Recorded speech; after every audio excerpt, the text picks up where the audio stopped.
Cristiano Ronaldo, Elon Musk, Donald Trump পৃথিবীর সব বড় বড় নামকরা লিডার, ইনফ্লুয়েন্সার, খেলোয়াড় মানুষদেরকে একটা নির্দিষ্ট হাতের ভঙ্গি করে বসে থাকতে দেখি। এর পেছনে লুকানো সিক্রেটকে আমরা মুদ্রাস বলি। মুদ্রাস হলো এমন কিছু হ্যান্ড গেস্টার, পজিশন, সিম্বল যা আমাদের মানসিক এবং শারীরিক এনার্জি শক্তিকে সঠিক জায়গায় চ্যানেলাইজ করে। আজকে আমরা এক চমৎকারী মুদ্রা সম্পর্কে আলোচনা করব, যাকে ধ্যান মুদ্রা বলে। এখন আমরা ধ্যান মুদ্রা নিয়ে আলোচনা করব। ধ্যান মুদ্রা হলো একটি হাতের বিশেষ অঙ্গভঙ্গি, যার অভ্যাসের ফলে আপনি অনেক সুবিধা বা লাভ পেতে পারেন। ধ্যান মুদ্রা একটি আব মুদ্রা, ধরন হাতের ইশারা বা শিল। বহু শতাব্দী ধরে বৌদ্ধ সন্ন্যাসী এবং হিন্দু সন্ন্যাসীরা তাদের ধ্যান বা অনুশীলন করে গেছেন এই ধ্যান মুদ্রায় বসে। আপনি যদি কোনো বস্তুতে মনোনিবেশ করতে চান তাহলে অবশ্যই ধ্যান মুদ্রায় বসে আপনি ধ্যান করুন। আপনি পুরানো অনেক ভাস্কর্যের মধ্যে খুঁজে পেতে পারেন যে অনেক ঋষিমুনিরাই এই ধ্যান মুদ্রায় বসে তাদের ধ্যান বা আরাধনা করতে।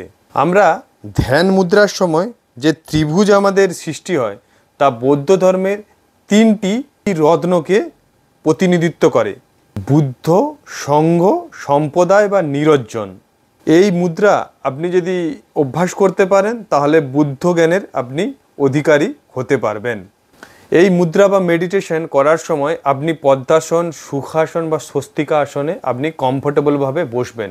এরপর আপনাকে গভীরভাবে নিঃশ্বাস নিতে হবে এবং ছাড়তে হবে, এবং আপনি একদম শান্ত নিরিবিলি জায়গায় আপনি বসবেন। এরপর আপনার মেরুদণ্ড একদম সোজা থাকবে। এরপর আপনাকে বাঁ হাত এইরকম করে রাখতে হবে এবং তার উপরে ডান হাত এসে এইরকম বসবে, যেমন মনে হবে কোনো কিছু যা কিছু দেবে তাই কিছু আপনি নিয়ে নেবেন। ঠিক পাত্রপাত্রীর বিয়ের সময় যেটা হয় যে এক হাতের উপরে আরেক হাত, ঠিক এই রকম অবস্থা তৈরি হবে। ঠিক আমাদের এই রকম অবস্থায় আর হাত এসে এই রকম লাগবে, ঠিক একটা ত্রিভুজের সৃষ্টি হবে। আপনি যখন প্রথম অভ্যাস করবেন, ফার্স্ট টাইমের সময় আপনি 15 থেকে 20 মিনিট অভ্যাস করুন, পরে আধা ঘন্টা থেকে 45 মিনিট আপনি অভ্যাস করতে পারেন।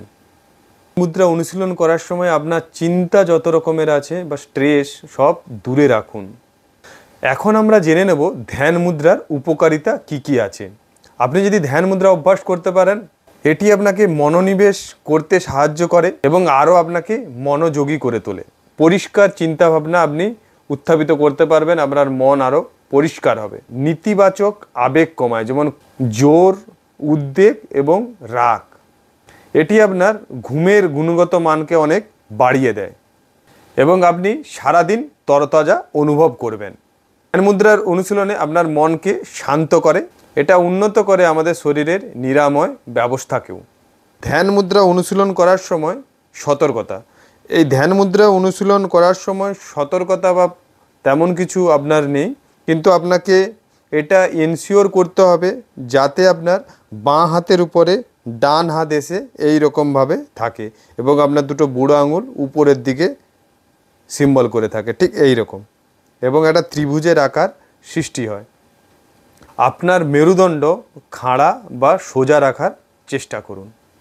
আপনি যদি ধ্যান মুদ্রার সঙ্গে আপনি প্রাণায়াম যুক্ত করতে পারেন তাহলে আপনার লাভ আরও অনেক গুণে বেশি পাবেন।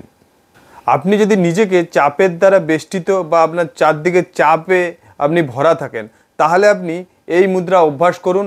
আপনার সাইড থেকে বা আপনার সামনে থেকে আস্তে আস্তে চাপ অনেক কমে যাবে বা নেতিবাচক যত দিকগুলো আছে আস্তে আস্তে ক্লিয়ার হয়ে যাবে বা আপনি নেতিবাচক দিককে দূর করতে সাহায্য করে এই ধ্যান মুদ্রা।